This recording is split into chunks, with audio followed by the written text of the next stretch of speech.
I ran up a check, I might do it again. Enemies close, had me thinking they're friends. 10 toes down, I'll be free until the end. Crib outside the city, I don't feel safe in my hands. Took so many years, I'm just waiting for the wins. I'm in debt to no one but the one who took my sins. I do it for real, there's no reason to pretend. If I do it once, I do it again. Add it up, bankroll, euro, peso, add it up. I'm just doing me, everything is on me. Oh, you matter what? Add it up, bankroll, euro, peso, add it up. I'm just doing me, everything is on me. Oh, you matter what? Add it up. Told her if it's all me, everything is on me. Gon' back it up. Matter what? Told you I'ma do me. Why you hating on me? It's not adding up. I do roll like a Mack truck. Country heart, I might cop a farm and go act up. Lot of scars, I was cold-hearted, now I'm back up. Keep it real, I do this once a month, I don't rap much. I just take the money and go stack up. Only buying car to get tatted up. All that other bull, it don't matter much. You only climb me, I put the ladders up. No fault, I done doubled up on the workload. I think I fell in love with the bankroll. Pray up, get money, then we lay low. Add it up, bankroll, euro, peso, add it up. I'm just doing me, everything is on me. Oh, you matter what? Add it up, bankroll, euro.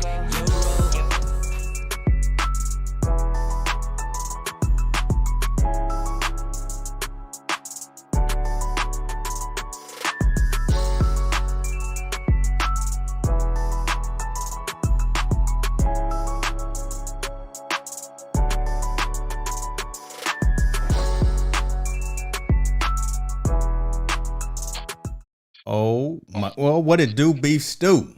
Yes, sir. 2022. We in the building. Team no sleep. Look at us, boy. God, we looking good. You looking good. I'm gonna go ahead and give you these flowers right now. I'll take them all, man. I'll take all the roses I can get. Yes, sir. Yes, sir. What's happening, man? Haven't talked to you too much. Just in some quick chat messages. How was the holiday? And welcome to 2022. You ready to get it moving? Man, ready to kick down doors and stomp on some floors, man. This is 22. I heard. All we do, man, just get it in, man. Ready to rock and roll, take the world by storm as we normally, we normally achieve to do. As we try to do. Yeah, the workplace and the play place. You know what I'm saying? So everywhere. I'm ready, man. I love it. I love it. It's been a minute since we chopped it up, talked sports, talked the social impact of sport. A lot of stuff is going on. I don't even know where to start. I know we got to run a show, and I know we got some topics we want to talk about, but my goodness, a lot has happened everywhere. Every sport, every major sport, even some minor sports. But let's go ahead and start with let's start with what happened just yesterday. Let's talk about this college football championship. Let's talk about Atlanta. Let's talk about them. Let's talk about Georgia. Let me go ahead let me broaden my perspective. Let's talk about them dogs. Them dogs went up in there and showed out. Man, I know Alabama's talking about they was beat up and they was missing their receivers and all that stuff. And I hear all the excuses in the chatter. Yeah. But let's give props where props is due. That defense was amazing last night. And we talked about it on previous shows how good their defense was. Yeah. And I told you they were talking about just about all those guys could be drafted in the first round, if things were to happen. And it showed out in the championship where it's supposed to, man. I mean, much props to Georgia and their staff, man. They finally got over the hump. Because all these years they've been losing to Alabama to get in or especially when the coach used to be an assistant for Saban and to get them L's all the time and then to lose to him in 2017, I think it was the last time they actually played together. And for Georgia, it's been 40 years. Right? Yes. Some of these people haven't been alive since the last time Georgia pulled out a W at the championship game. And it was I really, to be honest with you, when at the beginning of the game, first two quarters, I was not feeling the Georgia quarterback. I thought he was just nervous. He was playing outside of himself. He was dropping the whole team, right? Especially from the offensive side. The defense was doing what they needed to do, but the offensive side, too many fouls, too many false starts, just They couldn't get right. I mean, the moment you got to think though, the moment is big. I mean, it's a Yeah. national stage. And these kids, and these You are know, kids. Yeah. they're kids, man. I mean, and the focus has really been on not on Alabama. The focus has been on Georgia. One, can they do it, or can't they do it, or are they going to fail again? Mm-hmm. Alabama really had no worries. I mean, they had the Heisman Trophy winner. They were picked to win. Really, not as much pressure as they had on Georgia. I think True. Georgia felt the pressure in the beginning, at least the offensive side, because we know the defense was going to get down. That was a no-brainer. Yeah. It was like, can the offense show up and play? I think the young man put a lot of pressure on himself. He couldn't get into the rhythm right away. But like you said, the first half, they were struggling. Both teams were struggling because it was just a field goal game at that point. It was That's the kicker true. was the MVP at that point. Yeah. But then that second half turned up, and man, it was a whole different ball. I mean, on both sides, man. I mean, that third quarter, I was like, dang, boy, I don't know, who's gonna break first. Yeah. Yeah. And it rolled. I think that turnover, and then that catch by the tight end. A couple of catches that deep ball that the Georgia quarterback threw to the receiver. They like opened it up, and then they got the pass interference. I mean, they drove like I think 90-something yards in like 3 plays because of the pass interference, a deep ball, and then something like that. So I think that changed the game. More props to Georgia, man. I mean, you can't. I mean, like I said, you said 40 years, man. They've been little brother for 40 years. Brother for 40 years, and now they finally got a chance to beat big brother up to one time right now. So yeah, that's. I mean, it can't be downplayed, right? You could be. Shouts out to everybody else, right? Shouts out to Clemson and to LSU and George. Everybody else. I mean, Auburn, right? All of them other folks. But when you give Saban an L, right? That means you really did something. And I don't want to talk about the players that were hurt. Hope they all heal up and everything. I don't want to talk about the folks, that couldn't play for whatever reason. Yeah, I mean, those are legitimate reasons and all that. But hey, next man up. You coach, you know football, right? You know the sports, and everyone there is professionals and can lace them up and get out there and do their thing. But Bryce Young just he couldn't find himself either last night, and he was frustrated. Yep. But that D line they had on Georgia, that pressure they was putting on them. I believe it was a really good game. Yeah. People may say it wasn't. It was a really good game, actually. Especially if you like defense. I love defense. So good game on both sides. The thing that the differentiator in the game was Georgia found the weak spot in Alabama's defense, which was that freshman corner. They found it. They finally found it where they can go to, and they kept going to it. I mean, he got a deep ball count on him. He got a pass interference called on him. I think 2 pass interferences called on him, and he had a holding called on him as well. So I mean, they went at the freshmen. They found their weakness. They exposed it, and they came out with the victory. And you can't fault them for doing that. I mean, you're playing against Nick Saban. You're going against the best. Arguably the best college coach in history. With with always a good team. I don't think he's ever had a losing season. So with that being said, I tip my hat to Georgia. Good luck to Alabama. They're gonna be back next year. They're not going. Well, they're already ranked number 1 to win next year. I mean, they haven't even gotten off the plane from what they're playing. They're playing Indianapolis. They haven't even gotten off the plane from Indianapolis to go home, and they already ranked number 1 to go and win it next year. Come on, let this win marinate a little bit for the Bulldogs. Let this marinate for the Bulldogs before we start taking stuff away. I thought an interesting part with the whole thing was the comments Nick Saban made afterwards when he had a more of a intimate press conference, and he was talking about NIL, and he was just saying that it's surprising. He was like, NIL needs to have some regulations around it because it's unfair. Talking about USC, it's unfair how they're going to be able to attract money to pay their players, and opposed to other places geographically across the country. Let's be perfectly honest. He's directing that towards. We need to make rules for USC. Yeah. Because USC can right now, with Lincoln Riley being there, can get anybody they want in the country, and I think they can actually out recruit Alabama. The mystique of Alabama will wear off. It will start to wear off. If anybody doesn't want to stay in the South or stay on that cold East Coast, they're gonna have a home out west. At USC, and USC can throw a bunch of money at any of these players.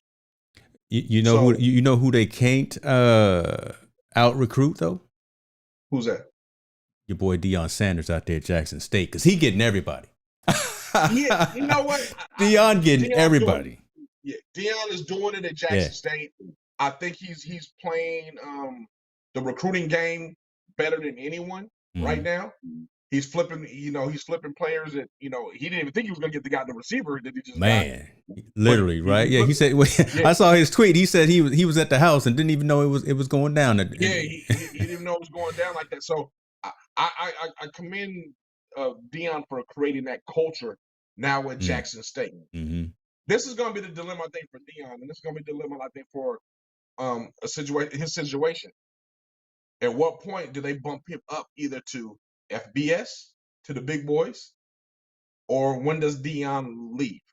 Because Jackson State is able to do these things because Deion drove so much money in that program. Yep.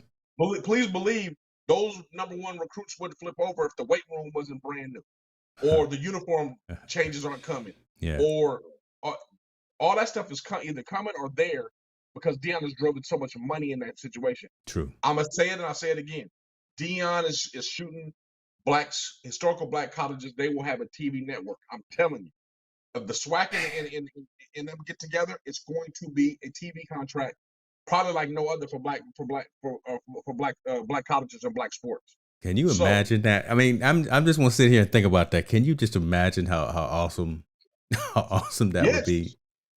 Wow. I mean, the market's not in the West Coast because we don't have a lot of schools, obviously.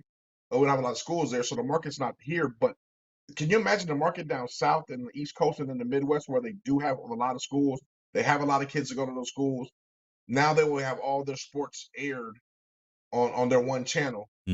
Advertisement dollars is going to fill that bucket. Those schools are going to get revenue sharing. And now they will be on the even playing fields as the bigger schools, as the mid-majors, not the major schools. They won't be on the same level as the SEC or the Power Fives, but they will be on the same playing fields as those schools, the UTEPs, the Tulsas, the Mountain West Conference. They will be on those playing fields as far as facilities and money is concerned. That's going to be a beautiful thing because now when you recruit, where do you go now?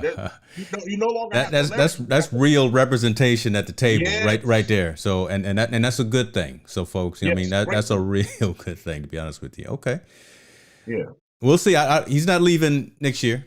Again, there's too many lights shining on him right now, and I believe he's got too much that he wants to do. And his son hasn't played yet, right? Because his son just committed to Jackson State, so he at least I'm sure he's going to at least give him a year. So yeah, he's going to be there at least for the next season.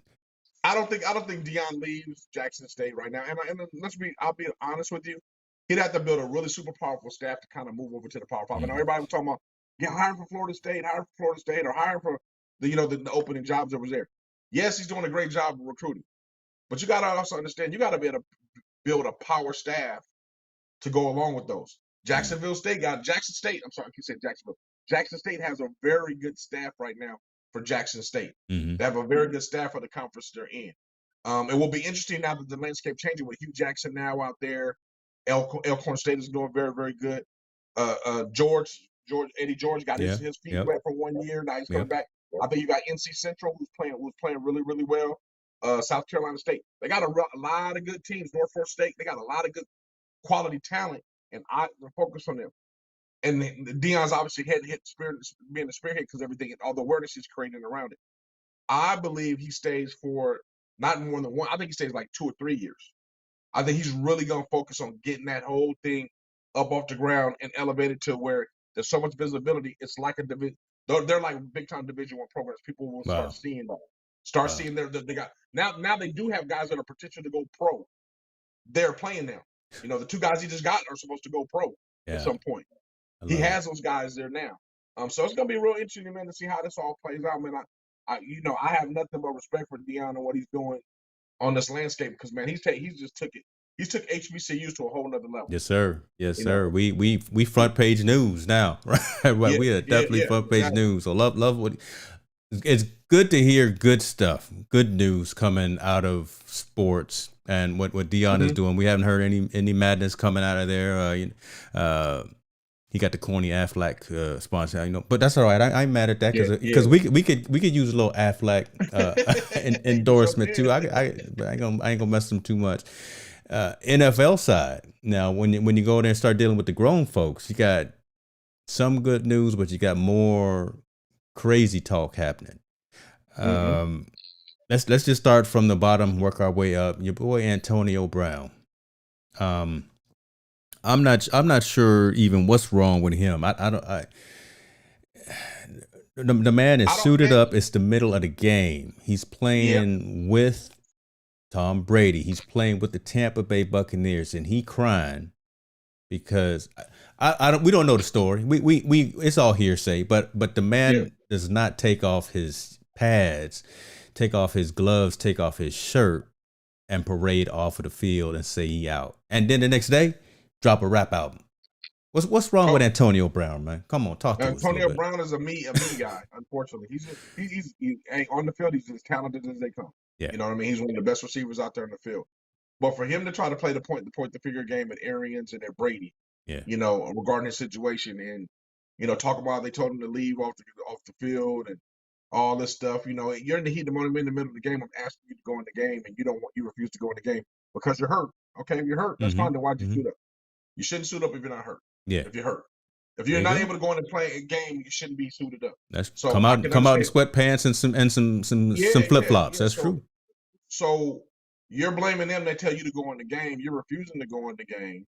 You know, and then also on top of that, you're mad because you're not getting targeted enough. You're not getting enough catches. But you're about to be a point to get your bonus if you just stayed in the game.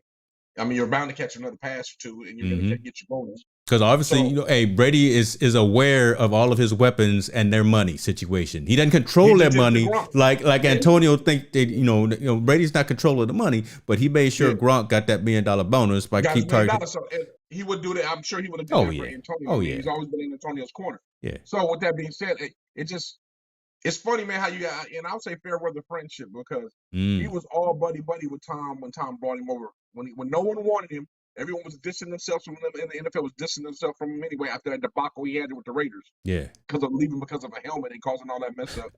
Now you go here, we're a year in, you know, and now we have another issue with you. Now we've already had several issues with you. We had an issue with you with an alleged rape again. Yeah, I mean, we had those types of things going on with him. Yeah, we had all kind of problems with you, you know, supposedly being sick, taking a COVID card or whatnot, whether you did it or not, that COVID issue you had.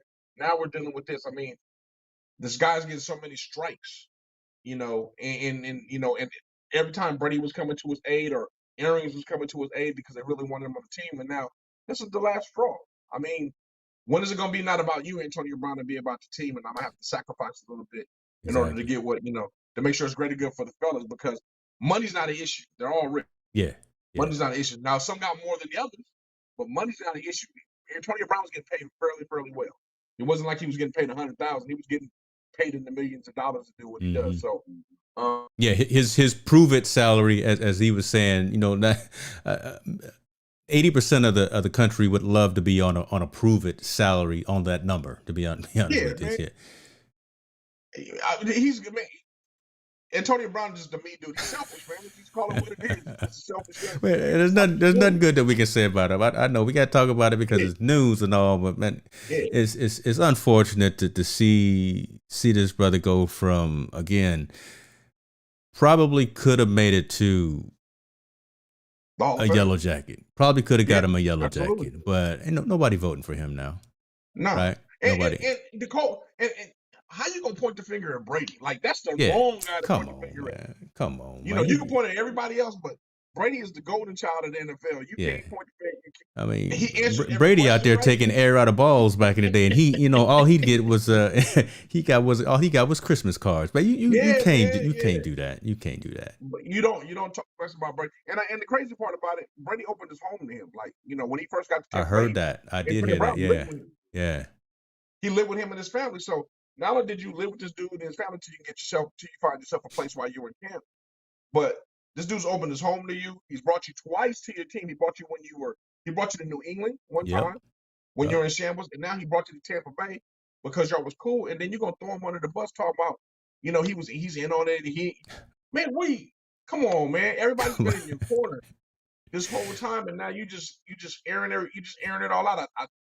I think that's a bad, you know, that's just a bad trait for a person to have. That's a personal mental issue. Something is going on, and then to come out again, like I say, 24 hours after walking off the field and drop this whack rap album. You know, it's almost like it was planned. It was just too too seamless to have. I'm gonna drop this. I'm gonna drop my new hit single. Well, it wasn't really a hit, but the day after I walk off the field. Man, that brother just got issues, man. He's just about himself, man. Anybody, you think about it, man. Anyone at least millions of dollars to go make a solo rap album, you want to be Crazy. about me. It's got to be about me. I want everybody to focus their attention on me. Well, you just got. I mean, he played himself, and I mean, and the crazy part about it, the part that kind of makes me mad is that he's going to get another opportunity. He'll play somewhere next year. That's too bad. I mean that. He's not gonna be on my fantasy team. I tell you what, if he does, he will not be on my fantasy squad. I don't think Ben will either.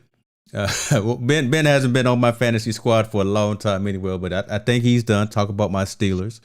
Oh man, but you know what though, you can't. Ben wouldn't be on my fantasy squad. Ben, he's left it all on the tank. But I do believe karma is something special because Ben is getting ready to go out the way he can't go out a really good way. He's gonna go, yeah. But for everything he's put into the league, let's be honest, he came back this year just to get him to the spot. He said he could lead him to the playoffs. He could do some special things. He still turns the ball over a high rate, but also there's been games and glimpses where Ben's played great. Yeah, like it wasn't his reason. He wasn't the reason why they lost the game. It was either the defense gave up too much or something else. Something else was going on. So, it's funny because they got matched up against Kansas City, right? Am I not mistaken? They're playing Kansas City. Yes. They actually match up well against. Let me make sure. Yeah. But but think about this, and this is where I'm going. They shouldn't even be in the playoffs.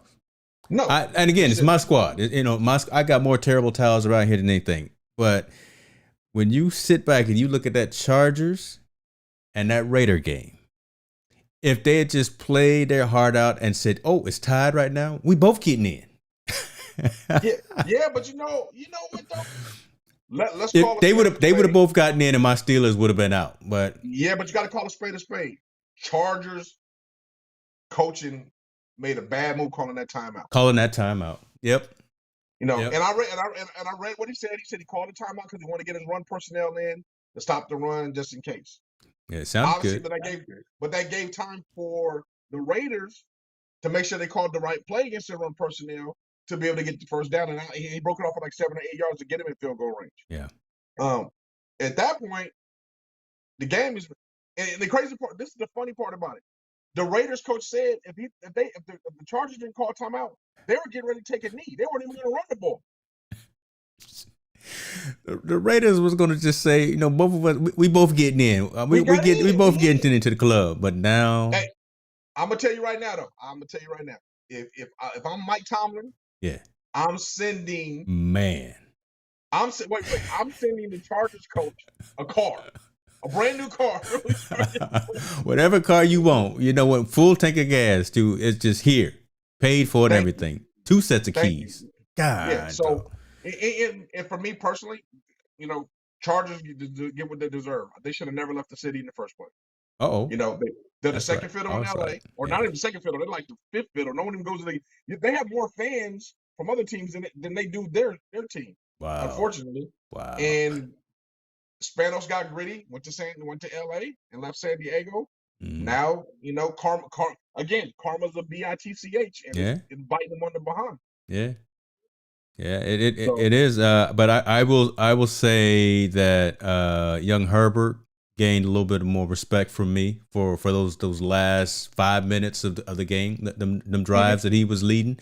I mean that young fella can ball. I give him his props on that. So shouts out to Herbert on there. He'll be all right next season. But man, they sure should be still playing because I'd have just fell on the ball and been like, just run the clock out. Everybody just sit down. Well, I don't know why they just ran the ball. They ran the ball. They were out of field goal range. They were going to run it.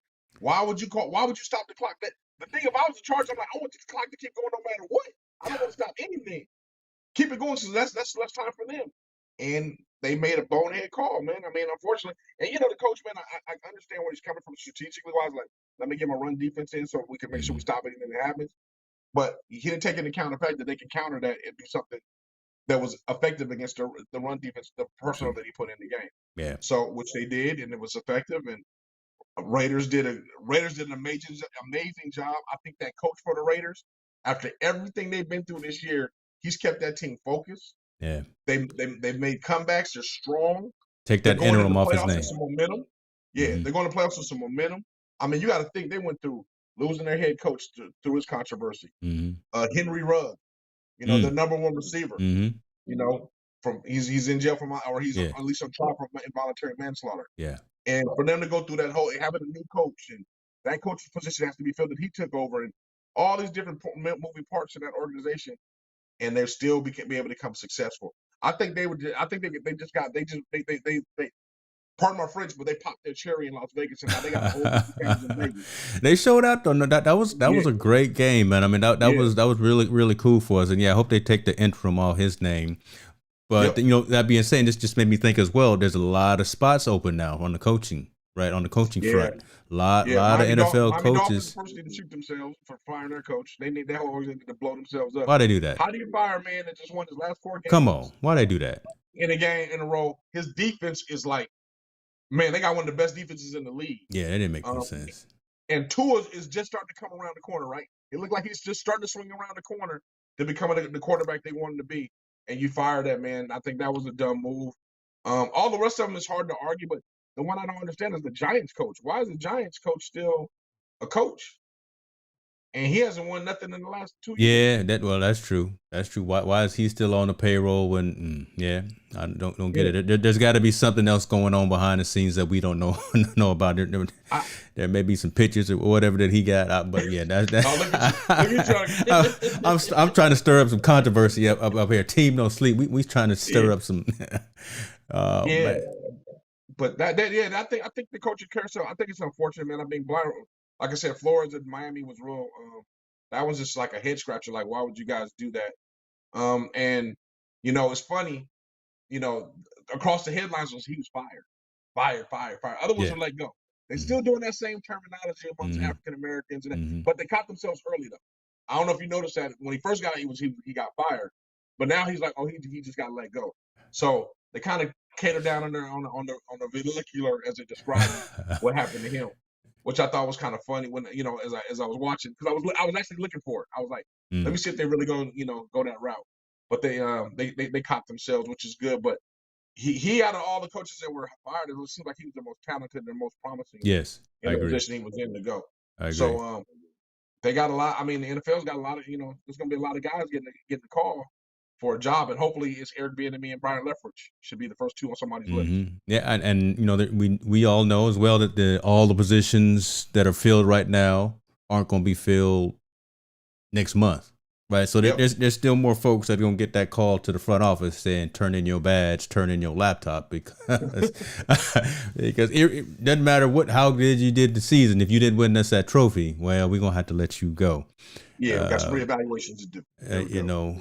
Them Jacksonville Jaguars, I don't know what they gonna do because it's just all crazy. But they what do they got? They got first round draft. I can't even say it with a straight face, but they got the first round pick one more time. But you gotta think about it though. That's a great situation for a new coach to come into.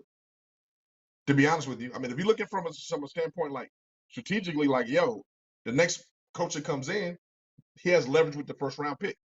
Now, what is he going to do with it? That's something different. We had the one last year. We got our franchise quarterback. Yeah. He's good. Trevor Lawrence is great. Yeah. Yeah. Now we got a chance to do what we're going to do this one. Do we leverage it and get in more picks or do whatever? So as a head coach that steps into this job, I think it's great they have it. It's just terrible that they're in that situation again. But I think it's great that they have it again. And whoever takes over that job should be able to have some cool leverage going into the draft and what they're going to do and be able to shake that personnel up so they won't be in that situation no more. Hopefully so, man. I mean, I'm looking at the numbers here. 3 of 14, definitely horrible.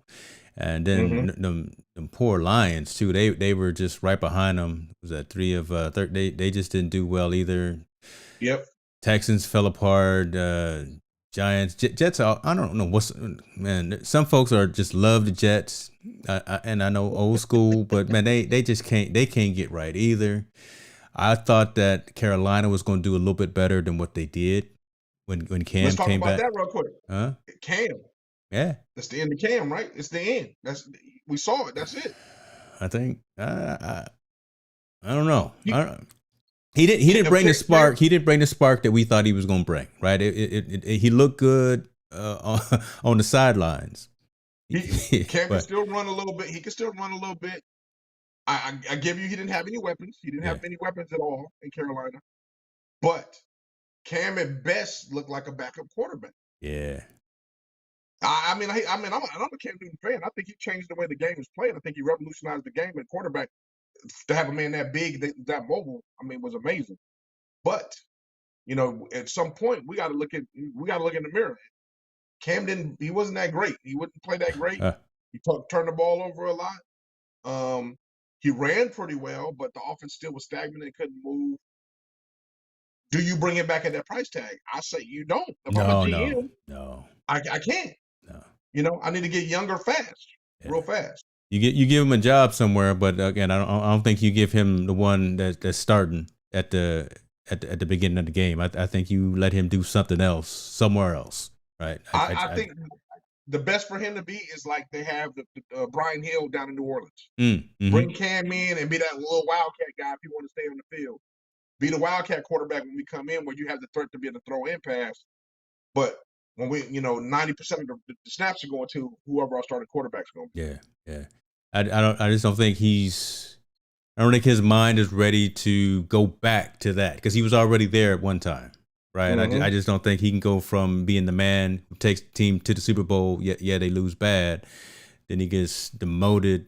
He gets, doesn't have a job for a while. Now he's back. He's back with his team, or he's back with the same uniform. That's not his team, because half of the guys aren't there anymore. But yeah, it's just I just don't know if he's cool enough to so again, mentally and emotionally to take that role.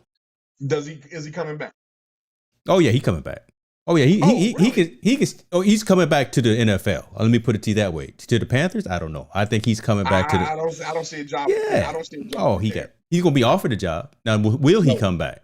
Like, he gonna be. Somebody gonna give him some money.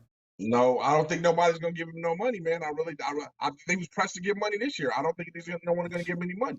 I'm gonna write this down right now. So we right, can't.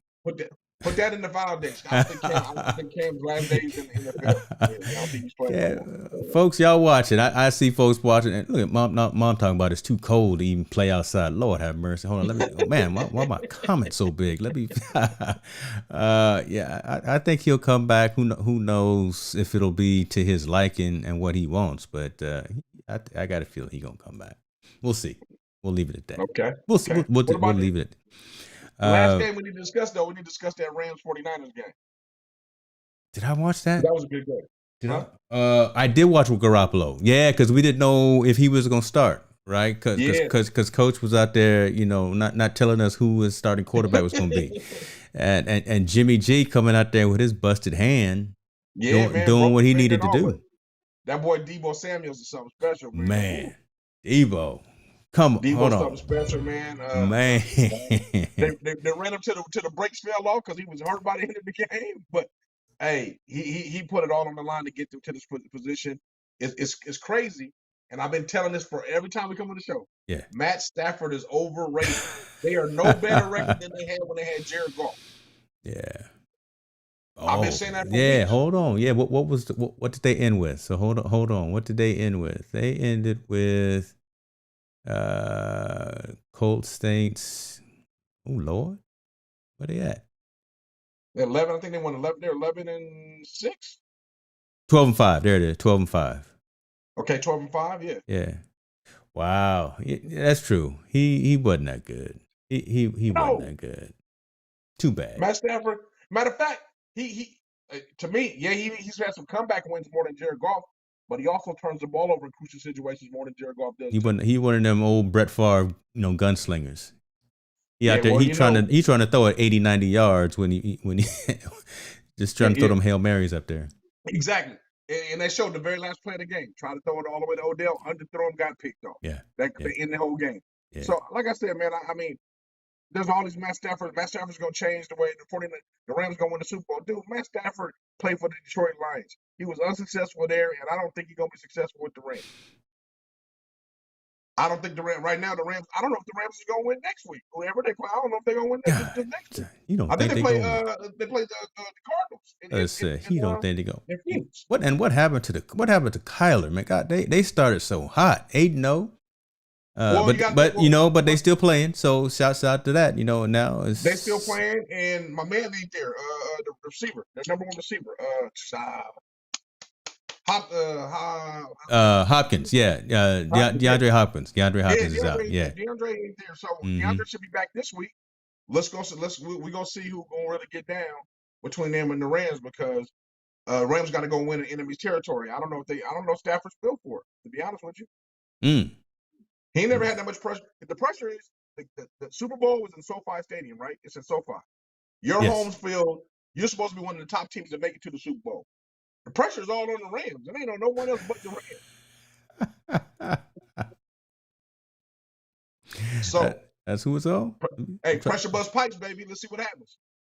Let me see who they play. So yes, they play Arizona. Rams play. Yep. In Arizona. They're at L.A. Oh, they're in L.A. Okay. Arizona at L.A. So at SoFi. So they're in the big house. So if you want to come back to that stadium in another couple of weeks, you better leave it all out there, boy. You better leave it all out there. And I love the Rams defense. I love Terrell Burgess. That's my man. Played at San Marcos High School. I love him to death. DB. He made a couple of good big plays in the game. Yeah. But I don't think the problem is within the defense so much. The problem is that the Rams don't seem to be able to run the ball. All they do is throw the Cooper Kupp when they can, as many times as they can. Yeah. And Beckham catches the ball here and there. Gets targets. He gets a few targets during the game or whatnot. But they have a really horrible time managing the clock. They can't manage the ball because they can't run. True. That's true. We're gonna see what's gonna happen. I don't. Playoff ball is a whole bit different than the regular season. The game plan is a whole lot different. So I don't know if the Rams can pull it off, man. I'm just, I don't see it. They just don't look very good to me. Looking at next weekend, let's see, Raiders and the Bengals, Patriots and the Bills. Them Eagles gonna have a hard time against Tampa Bay. Just saying. Yeah. I think the game of the week or the weekend will probably be them Cowboys against the Niners. Yeah, that's gonna be a good game. That's gonna be a good game. Pittsburgh against the Chiefs. That's gonna be a good one. As long as us Steelers, as long as we show up and actually act like we want to play. Arizona and, like we said, the Rams. But I think the game that's gonna have any competitiveness probably be the Cowboys and the Niners, because I got a feeling Brady's just gonna be mad, but he's not gonna show it because he's gonna be mad at Antonio Brown, and he gonna make them Eagles just. It's gonna be 45-3 come halftime. Yeah.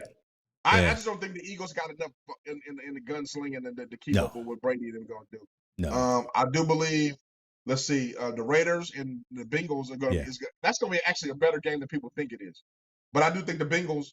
If the Bengals play the way the Bengals play, man, they're gonna tear the Raiders up. If they can play their game, they should be able to tear the Raiders up. That Bills game is interesting. That Bills, that's and the Patriots, that's gonna be something different. It's the third time they meet. That means that you ain't got no more secrets. There ain't no more in the hide now.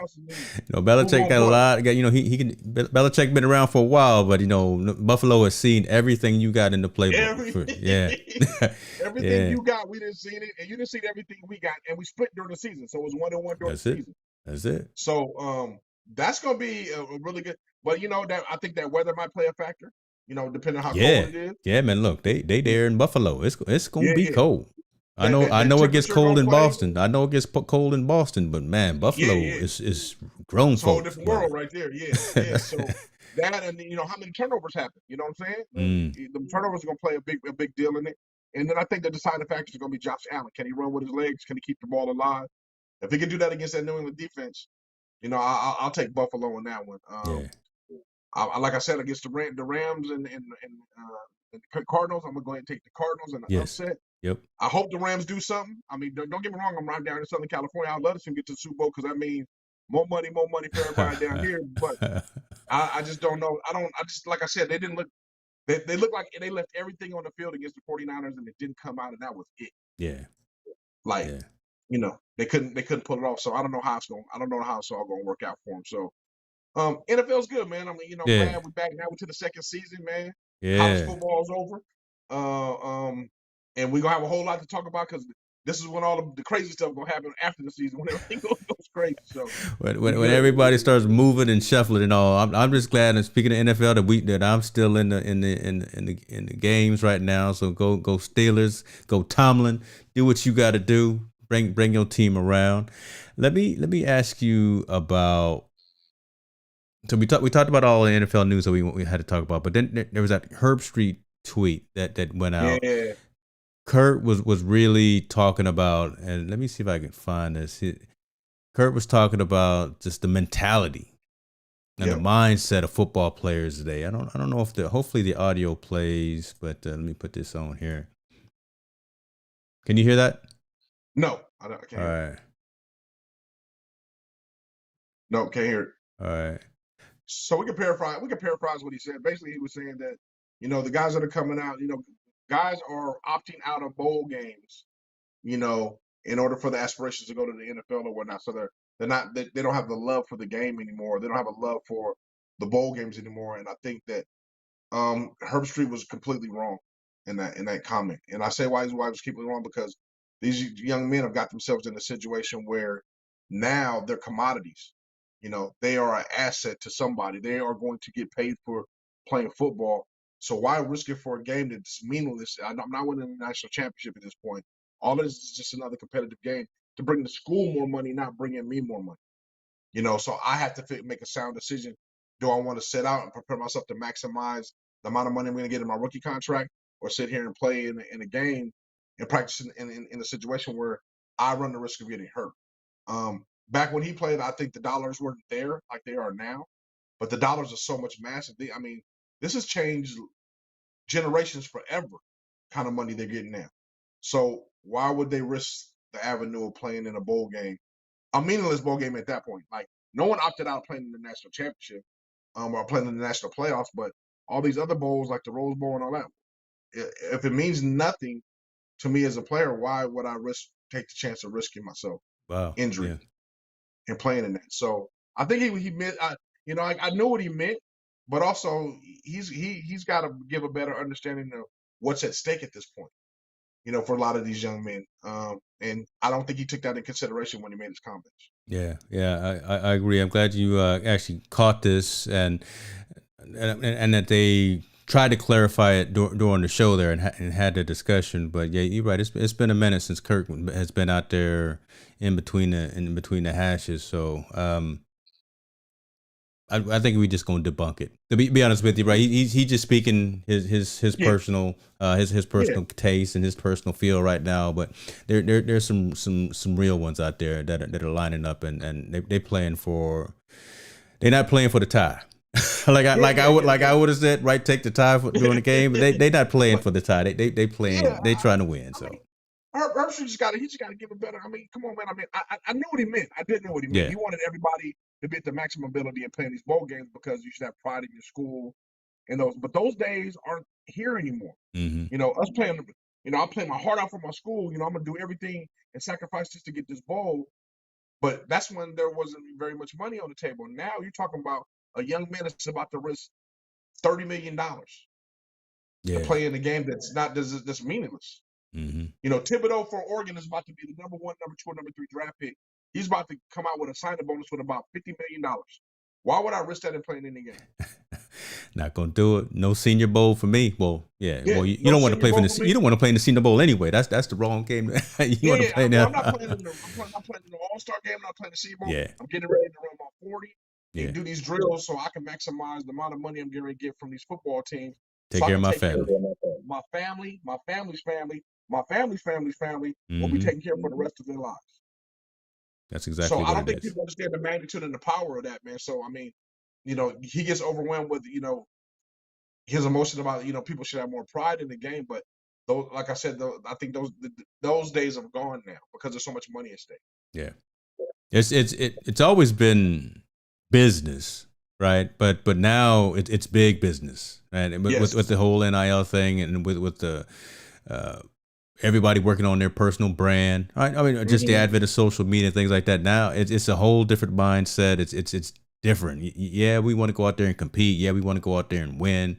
We want to do it for the team and all that. But man, now again, we talking about generational wealth. We're not just Yes. talking about I'm just gonna make a couple of $100,000 this season, go out and buy a car and go buy a couple of houses. No, Yeah, like yeah. just like you said, I'm gonna take care of multi layers deep. I'm gonna buy my mama's house. I'm gonna buy, Yes. all these other I'm about my people. mama 3 houses. I'm about my mama 3 houses, 3 cars. We gonna have And that, folks. These kids that have that kind of that kind of yeah. money. So that is the conversation that we're having now. But it's just a different world. It's just a different world.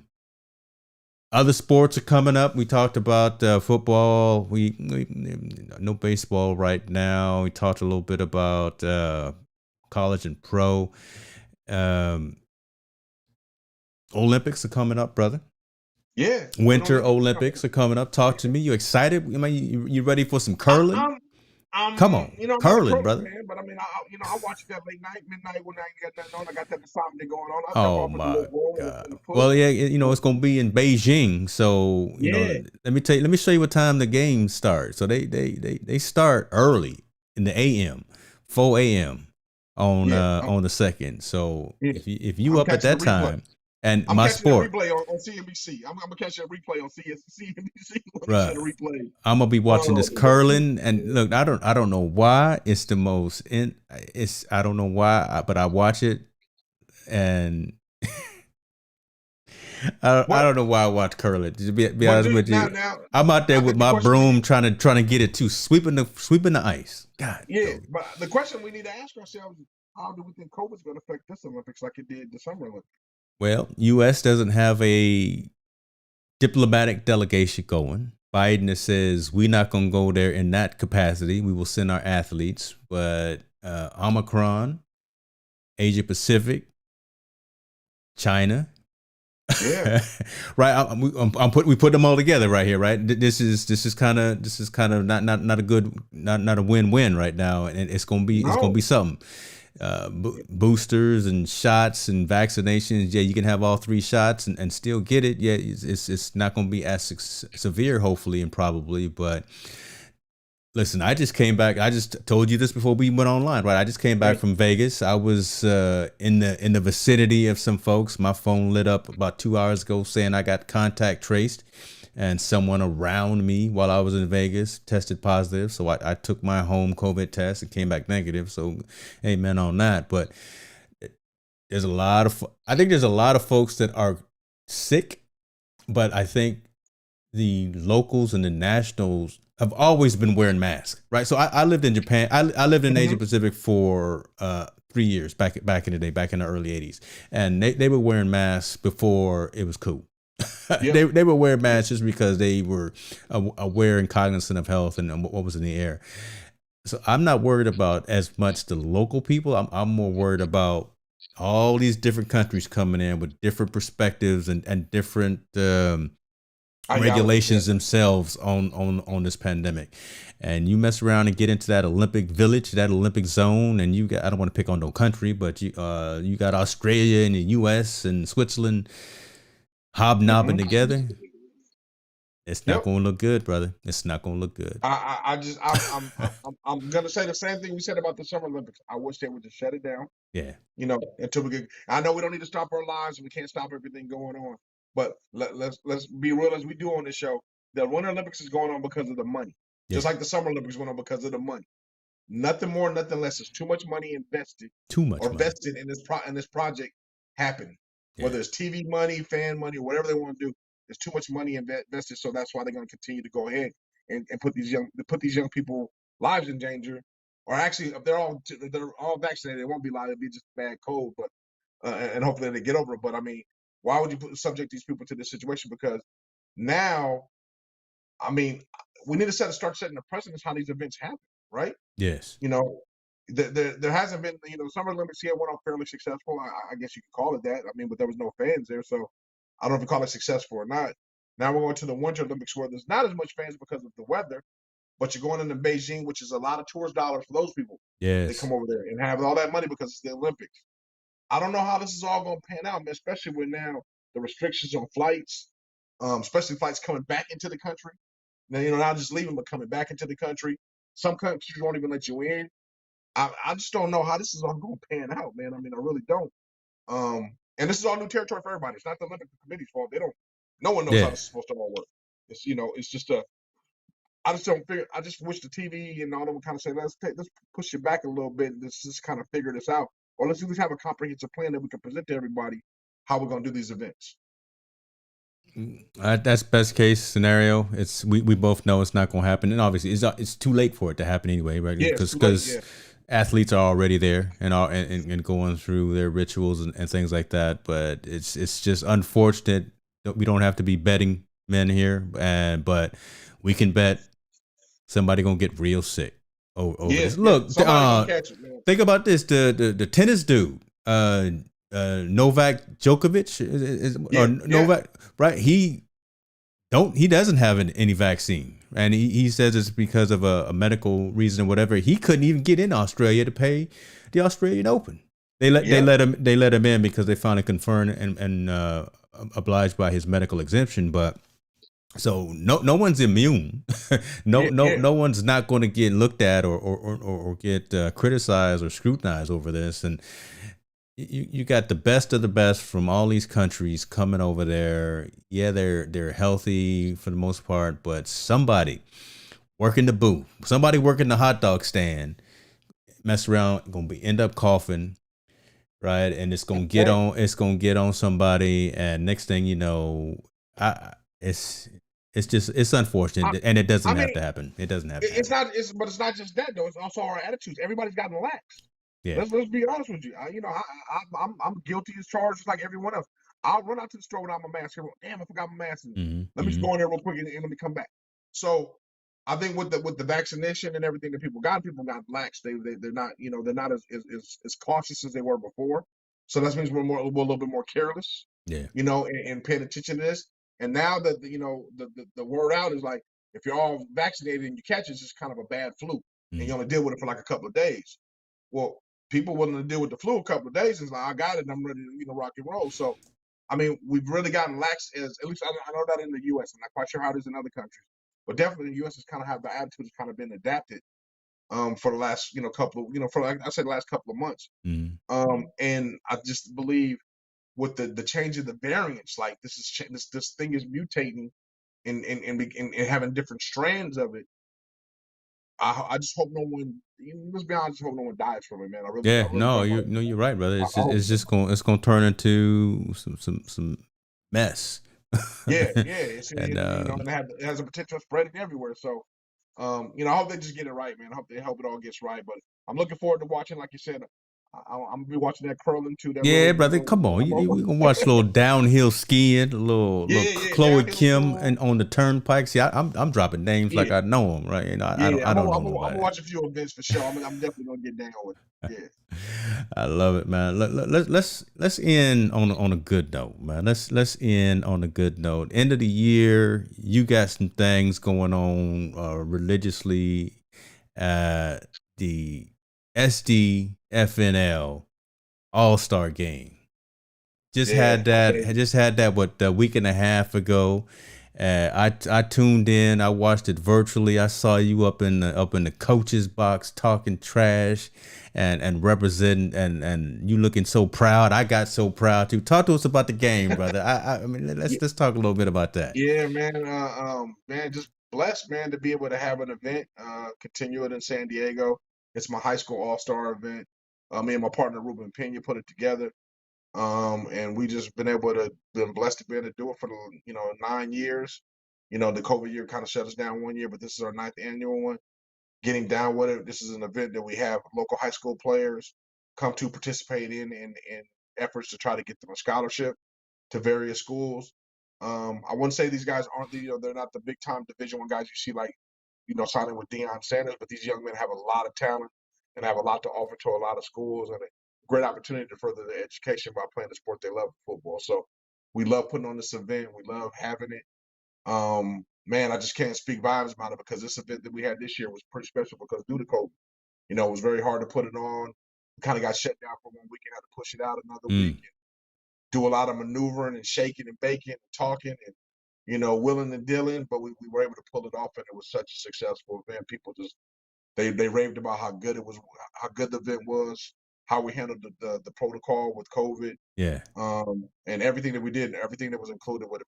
Man, they liked a lot of things about it. So very proud of it, man. This one's a little bit more special than other ones, man. I really was proud of the way we did this event. All right, who pulled out the win here? Was it who won? I didn't catch the whole game. The Blue Squad, I believe the Blue Squad won. It was 20-14. Okay. But it's crazy because I don't want to name the young man's name, but one of the players on the Red Squad dropped a pick six. Oh If my he'd have got that pick goodness. six, it would have been 21-20 as a game. But I mean, it was great. You know, Pepe Ortiz was the MVP on one side.